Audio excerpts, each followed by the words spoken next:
Buenas tardes a todos. Hola Lupita, buenas tardes. Hola Lolita. Hola.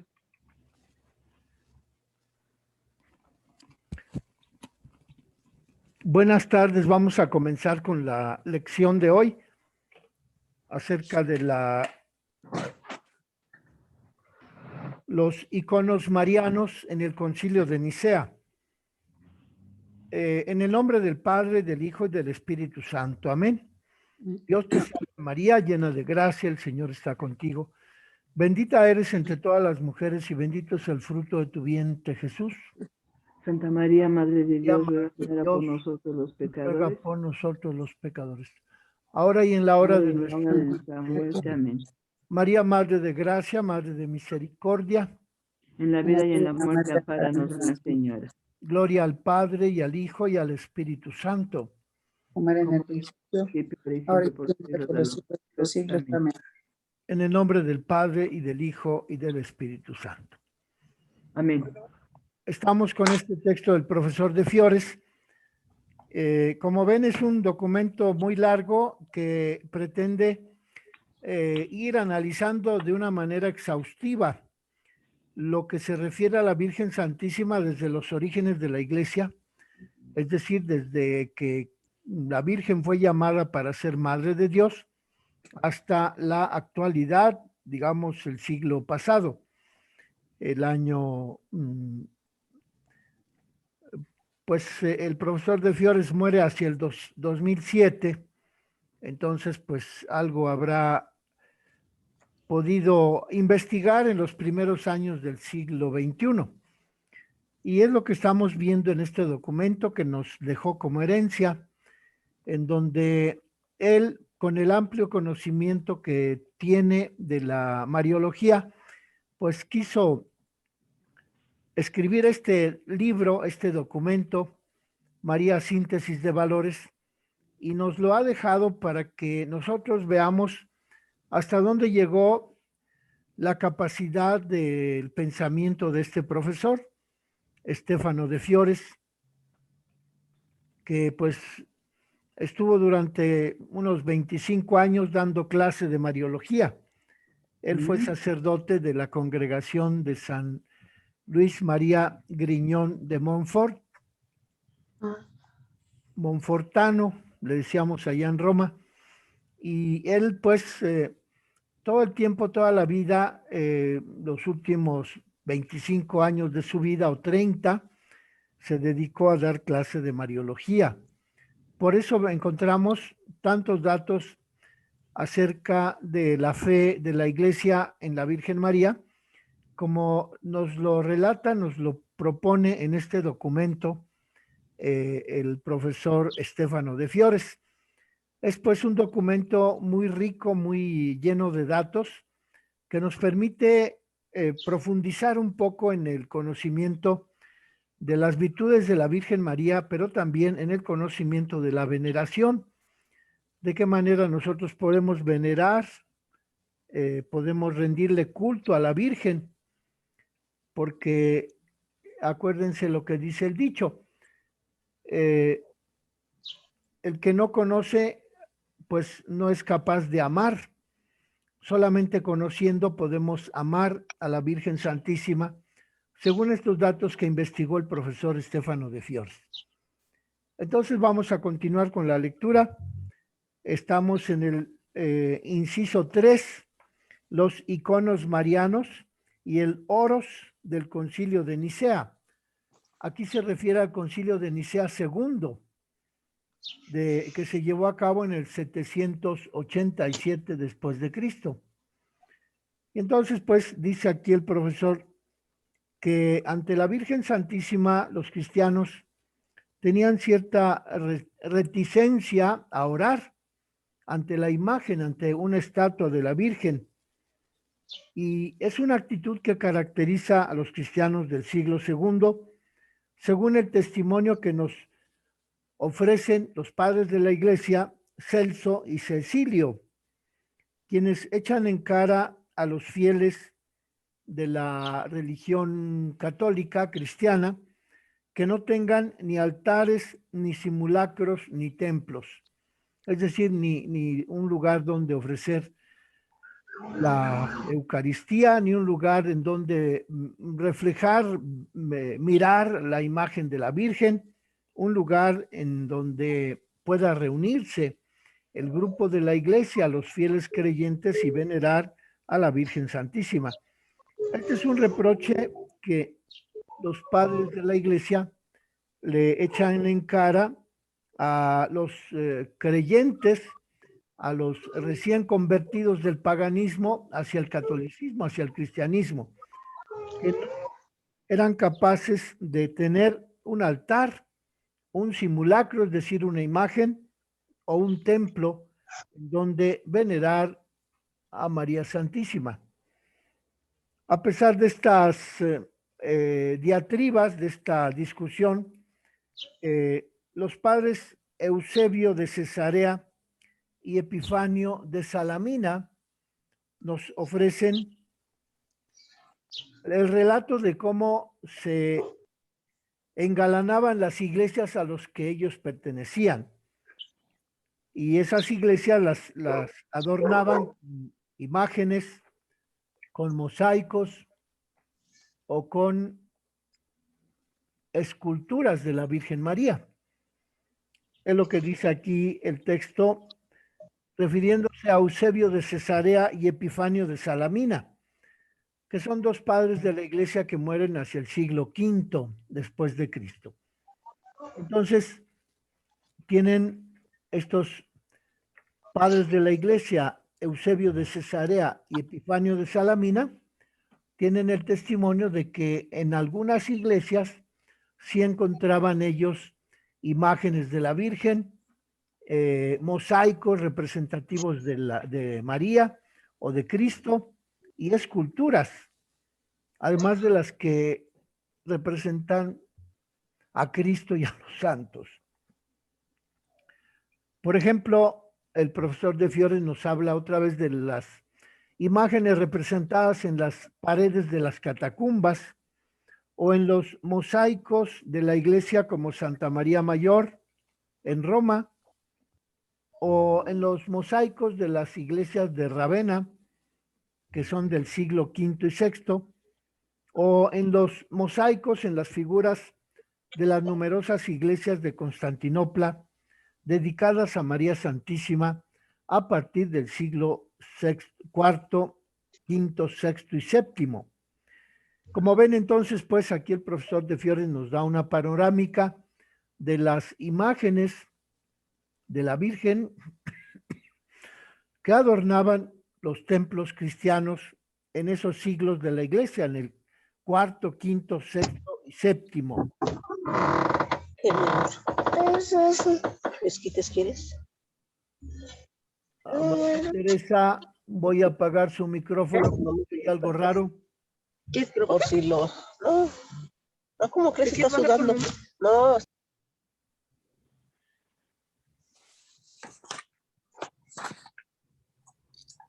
De modo pues que es el testimonio que tenemos de los escritos de los padres de la iglesia, en donde nos hablan de la temprana veneración por las imágenes de la Virgen dentro de los templos cristianos. Hay que decir que la lucha contra las imágenes se desarrolló sobre todo en las iglesias de Oriente, en aquella zona de las, les llamaban las tetrarquías, o sea, las iglesias principales que eran como las encargadas del culto más importante antes del siglo XI. En ese primer milenio, antes del siglo XI, del año, pues desde que nace Cristo hasta que se separa la iglesia de Oriente y la iglesia de Occidente, el culto cristiano es común, tanto en la iglesia occidental de Roma como en la iglesia oriental de las tetrarquías, Constantinopla, Antioquía, Jerusalén y Alejandría. que eran como los centros más importantes de donde se veneraba a Cristo como Hijo de Dios, resucitado entre los muertos, y también a la Virgen Santísima como Madre de Jesucristo.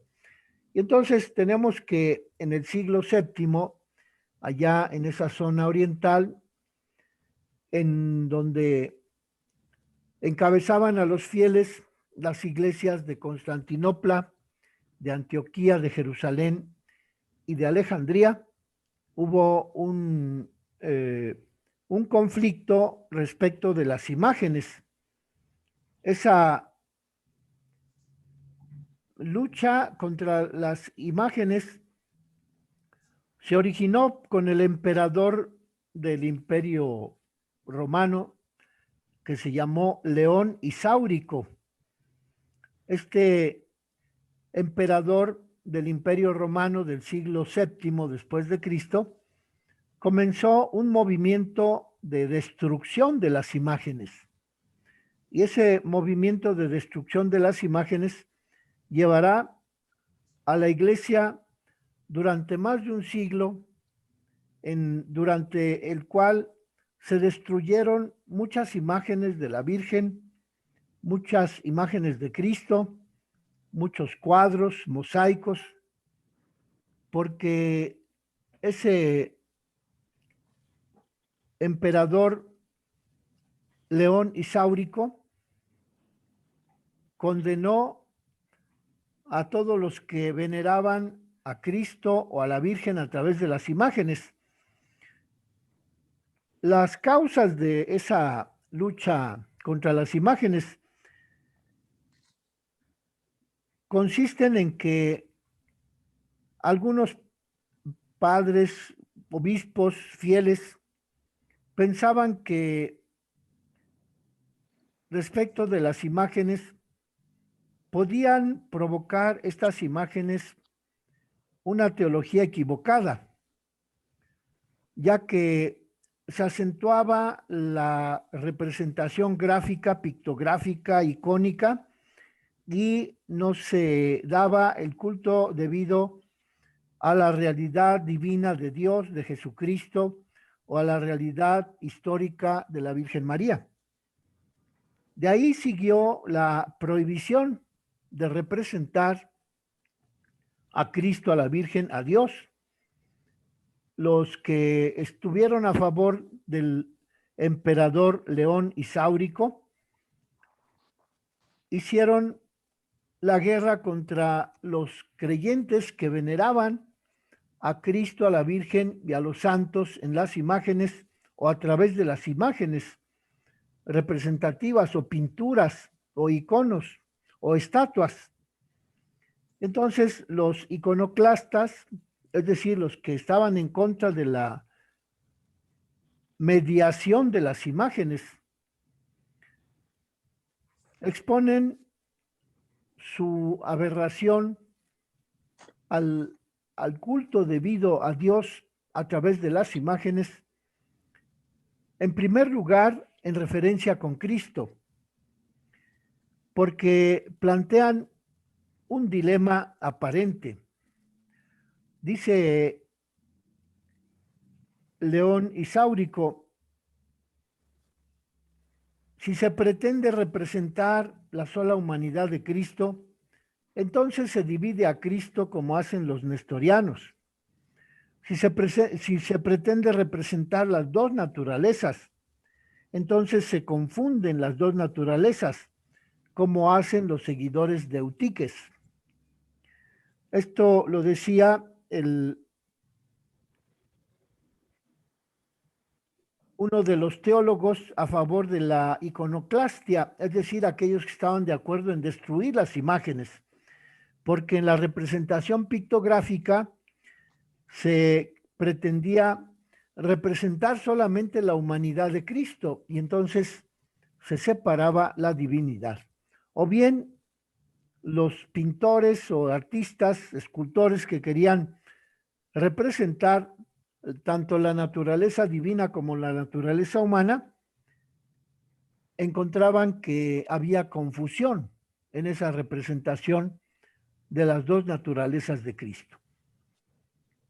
Y así como pensaban estos señores en esa época de la lucha contra las imágenes o lucha iconoclasta, también se referían a las imágenes de la Virgen María, ya que la Virgen está íntimamente ligada al misterio de la encarnación de Cristo.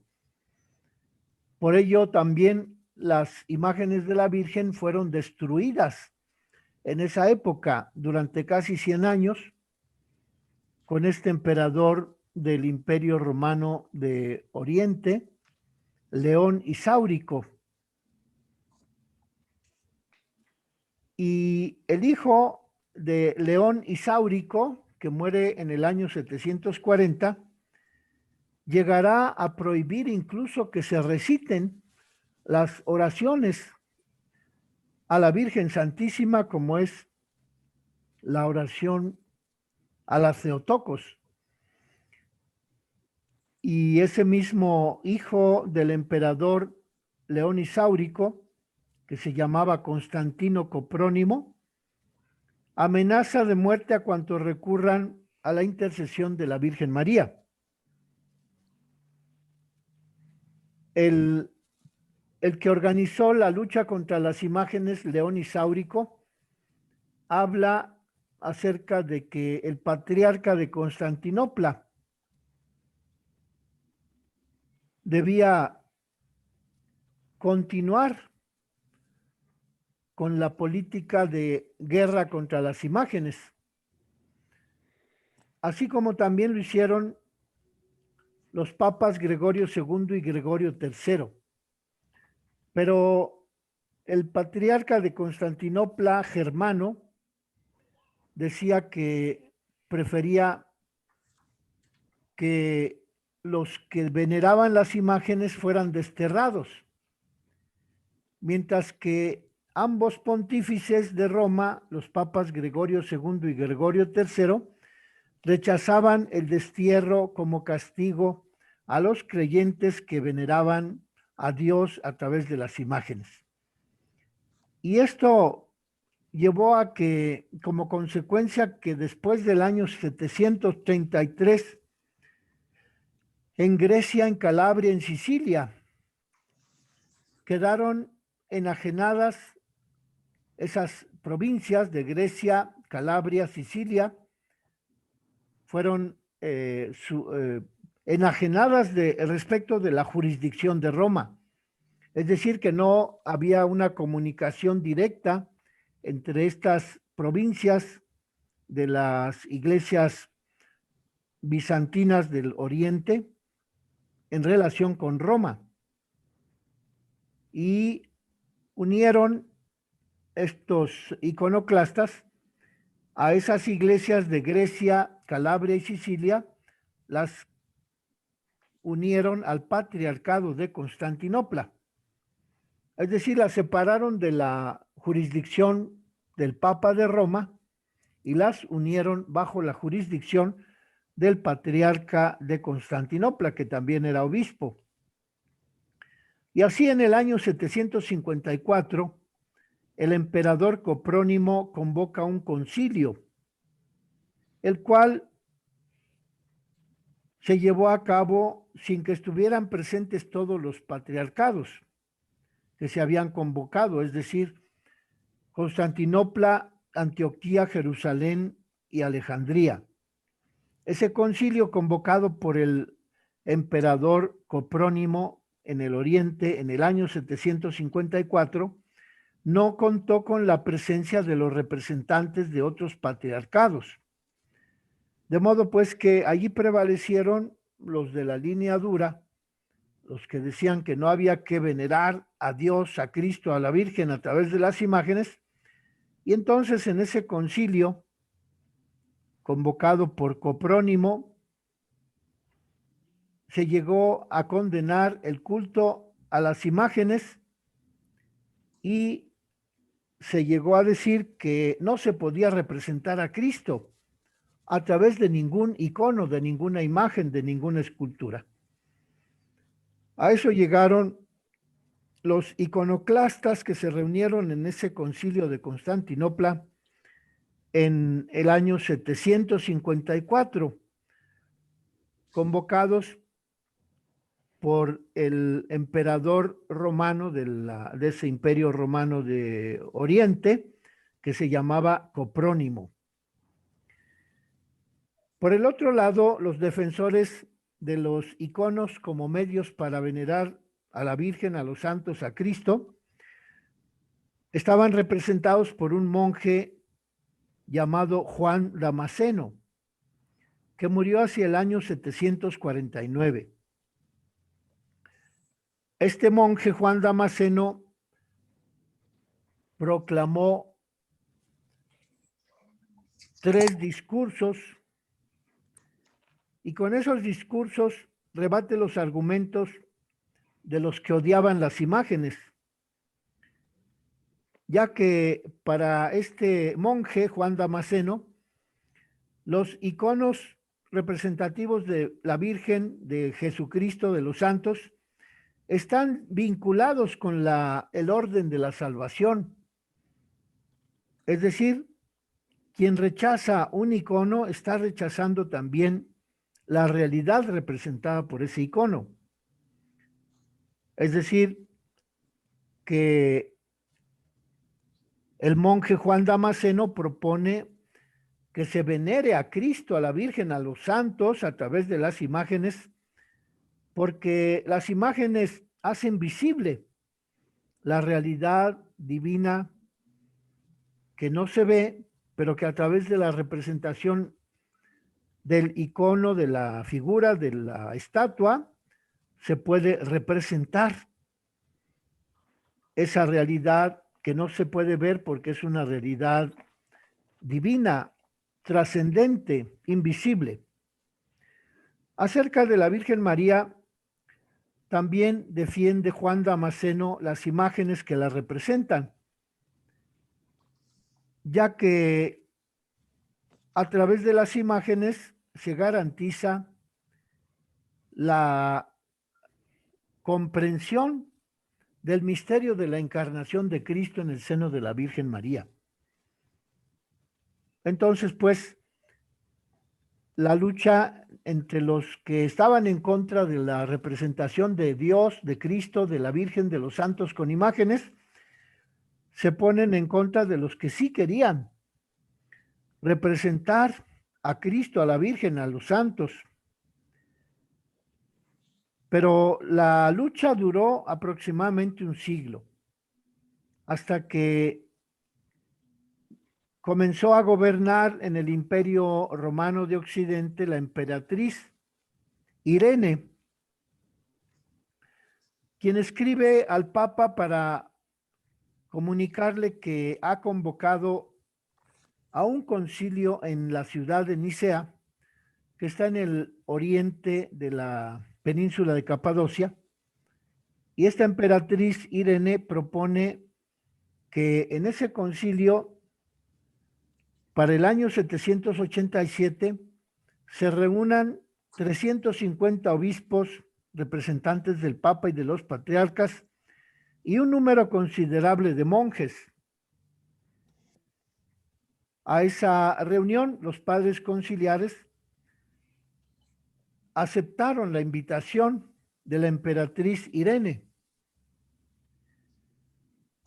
pero no se limitaron a aceptar la carta, sino que también asumen una declaración de concordia redactada por el patriarca de Constantinopla, que se llamó Tarasio, y que era el presidente del Concilio II de Nicea, reunido en el año 787 en esa ciudad de Nicea, que, como les digo, está en el oriente de la península de Capadocia, en la parte del Asia Menor. Y entonces, en esa declaración de concordia, el patriarca de Constantinopla, que había convocado al concilio y que presidía el concilio de Nicea II en el año 749, se llevó a cabo pues esta reunión en donde se produjeron documentos favorables a que se tributara el culto a las imágenes. Es la conclusión de ese Concilio Segundo de Nicea, en donde se llega a las conclusiones de que, en primer lugar, se lamenta que las personas que no quieren venerar a Dios, a la Virgen, a los santos a través de las imágenes, pusieron en el mismo plano de Dios y de sus santos a las estatuas o ídolos representativos de esa realidad divina. Es decir, que para los iconoclastas era lo mismo la imagen que la realidad representada por la imagen. Y es lo que llegan a la conclusión en ese Concilio Segundo de Nicea, afirmando que no es lo mismo la realidad divina y las imágenes que representan a Dios, a los santos, a la Virgen.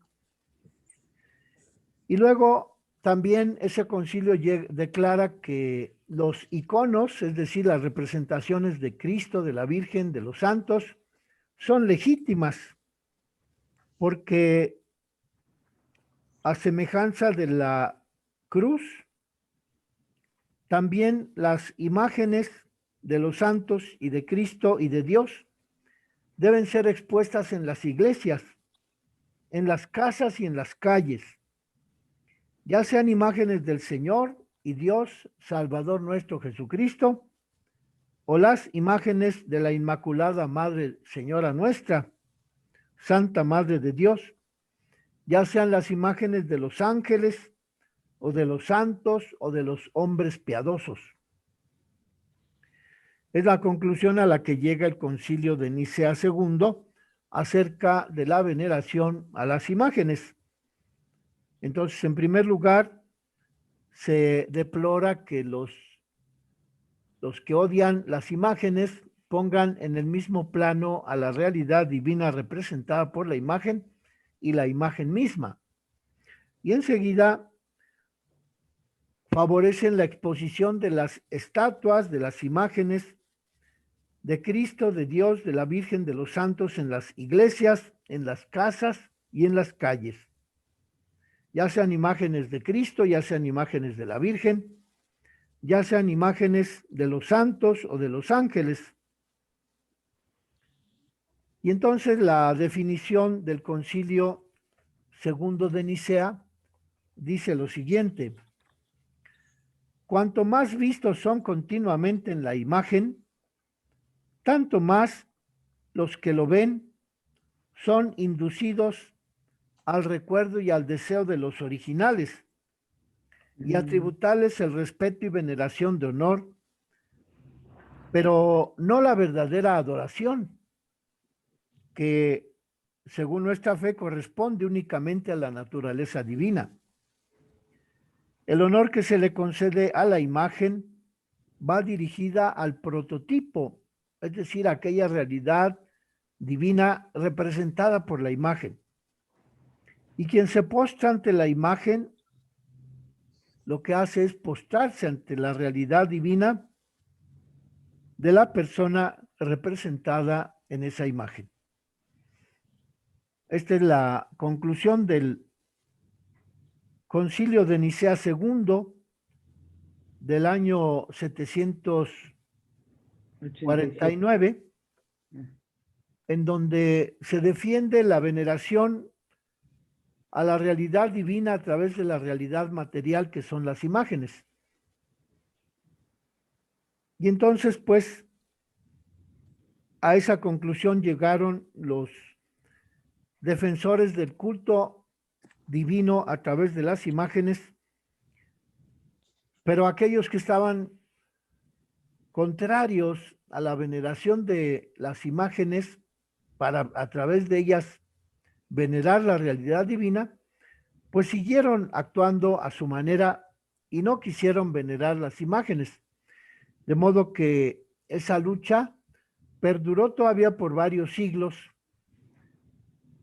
y pues podemos decir que llegó hasta Lutero en el siglo XVI, porque la Iglesia Reformada de Lutero tampoco acepta las imágenes. Pero aquí nosotros tenemos este testimonio de las conclusiones a las que llegó el Concilio Segundo de Nicea del año 749, en donde hubo varios discursos acerca de por qué sí se debe venerar a Dios, a la Virgen, a los santos, a los ángeles a través de las imágenes, en contra de los iconoclastas que decían que no debía realizarse esa veneración a través de las imágenes, de los iconos, de las representaciones artísticas. Entonces, pues, es lo que tenemos aquí, el Concilio Segundo de Nicea, que dice que el honor que se concede a la imagen va dirigido al prototipo, es decir, a aquella realidad representada en la imagen. Y quien se postra ante la imagen, se postra ante la persona que se encuentra representada en la imagen. A esa conclusión llegó el Concilio Segundo de Nicea, y desde entonces en la Iglesia Católica se propone la veneración de Dios, de los santos, de la Virgen, de Cristo, de los hombres nobles, de los santos. Se propone la veneración por medio de las representaciones pictográficas, una pintura, una escultura, una representación, y la Iglesia Católica pues asume las conclusiones de este Concilio Segundo de Nicea del año 749. Vamos a dejarle allí para continuar mañana con el impacto de la figura de María en la cultura semítica y helenística, que nos introducirá más adelante al capítulo 9, al hablar de María en la época medieval.